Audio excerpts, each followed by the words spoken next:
असुरों की कहानी, क्या वे वास्तव में बुरे हैं या केवल मिसअंडरस्टूड? इतिहास में मिथक अच्छे और बुरे के हमारे दृष्टिकोण को आकार देते हैं और प्राचीन हिंदू पौराणिक कथाओं में एक सबसे आकर्षक पात्र है असुर। लेकिन ये असुर कौन है? क्या ये केवल देवताओं के दुश्मन हैं या इनकी कहानी में कुछ और गहरी बात है?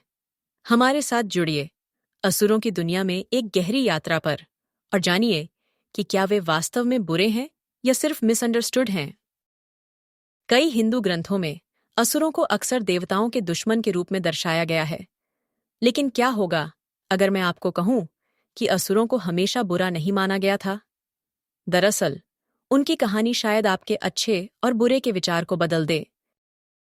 असुरों को समझने के लिए हमें समय में पीछे जाना होगा। असुरों का पहला उल्लेख वेदों में मिलता है, जो हिंदू धर्म के पवित्र ग्रंथ हैं। दिलचस्प बात यह है कि इन ग्रंथों में असुरों को हमेशा बुरा नहीं दिखाया गया था। वे शक्तिशाली प्राणी थे जो ताकत, अधिकार और यहां तक कि दिव्यता से जुड़े थे। असुर शब्द आंसू से लिया गया है, जिसका मतलब जीवन शक्ति या श्वास है, जो यह दर्शाता है कि पहले इन्हें आध्यात्मिक या अर्ध देवता माना जाता था। कैमरा एक वेदिका पर असुरों के चित्रों की ओर झूम करता है, जो उन्हें शाही, शक्तिशाली रूप में दर्शाते हैं। लेकिन जैसे जैसे समय बीता और धार्मिक ग्रंथों का विकास हुआ, असुरों के बारे में कहानी बदलने लगी। महाभारत और पुराणों के समय में असुरों को देवताओं के विरोधी के रूप में दिखाया गया, जिन्हें अक्सर नैतिक रूप से भ्रष्ट, शक्ति के भूखे और कभी-कभी बिल्कुल बुरे रूप में चित्रित किया गया। असुरों में से एक प्रसिद्ध असुर है हिरण्यकशिपु, जो एक तानाशाह राजा था, जिसने देवताओं को हराकर केवल खुद की पूजा करने की मांग की थी।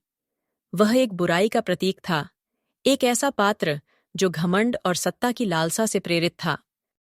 दृश्य में हिरण्यकशिपु को भगवान विष्णु के नरसिंह रूप में हराते हुए दिखाया जाता है। लेकिन यहाँ एक मोड़ है।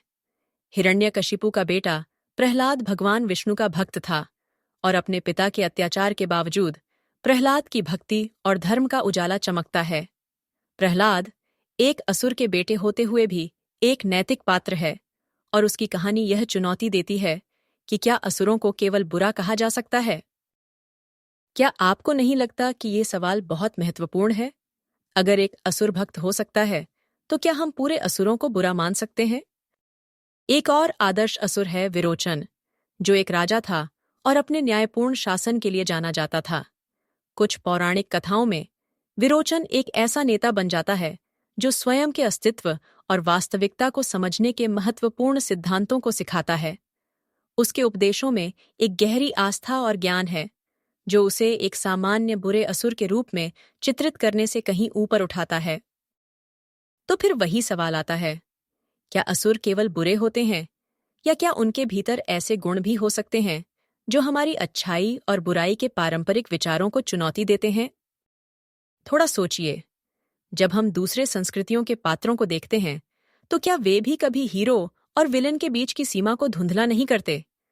क्या यह संभव है कि असुर केवल विरोधी न होकर स्थापित देवताओं के खिलाफ खड़े एक स्वतंत्र विचार के प्रतीक हों? एक और दिलचस्प दृष्टिकोण यह है कि देवताओं और असुरों के बीच संघर्ष एक गहरे द्वंद्व का प्रतीक है। व्यवस्था बनाम अराजकता या फिर प्राकृतिक दुनिया बनाम दिव्य कानून। कई मामलों में देवता खुद भी हमेशा आदर्श नहीं होते। उनमें से कुछ, जैसे इंद्र, कभी-कभी आवेगी, ईर्ष्यालु या आत्ममुग्ध होते हैं। उनका बल भी असुरों की तरह विनाशकारी हो सकता है। इंद्र को लीजिए, जो देवताओं के राजा हैं। वह कभी-कभी घमंडी होते हैं और कुछ कहानियों में वह ईर्ष्या और डर से प्रेरित होकर काम करते हैं, जो एक असुर की तरह होता है।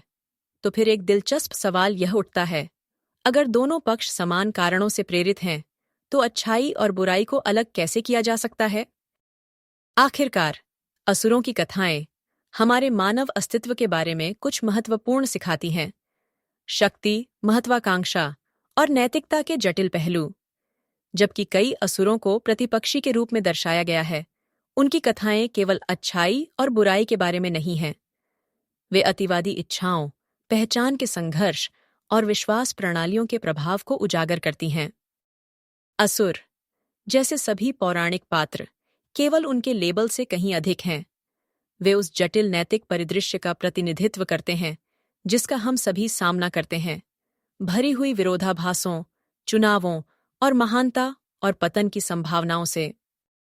तो अब आप क्या सोचते हैं? क्या असुर केवल मिसअंडरस्टूड विरोधी हैं, या क्या वे वास्तव में बुरे हैं, जैसा कि बाद के ग्रंथों में बताया गया है?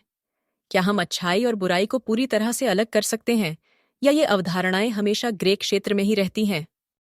मैं आपके विचार जानने के लिए उत्सुक हूं। क्या आप मानते हैं कि असुर अपने आप में नायक हो सकते हैं, या उनके कार्यों से केवल बुराई ही झलकती है? मुझे नीचे कमेंट्स में बताइए।